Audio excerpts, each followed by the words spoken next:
आम्ही अमरावतीमध्ये लग्नाला गेलो होतो, दस्तूर नगरमध्ये. तिथेच कृष्ण मॉल होतं बाजूला, तर मग आम्ही तिथं चाललो गेलो थोडीशी खरेदी करायला. थोडेसे याच्यावर आली आणि थोडेसे कपडे वगैरे पाहिले. खूप छान कपडे होते, फक्त प्राईस खूप महाग होती. मग शौर्याले त्याचे पप्पा घेऊन घुमत होते, तर मग तो म्हणे मला खाली सोड, मला एकट्याला घेऊ दे सामान. शौर्य मग सामान काढून फेकत होता तिथलं. मग आमचं काम वाढत होता शौर्य. आम्ही त्याला पकडू पकडू ठेवत होतो.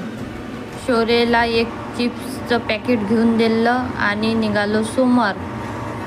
आमच्या घरी पाहुणे आले होते, तर पाहुणे आले होते आमच्यासोबत मॉलमध्ये. मग छोटे छोटे फ्रॉक खूप छान होते. ते दादा मग त्यांच्या मुलीसाठी फ्रॉक पाहत होते. मग एक फ्रॉक पाहिला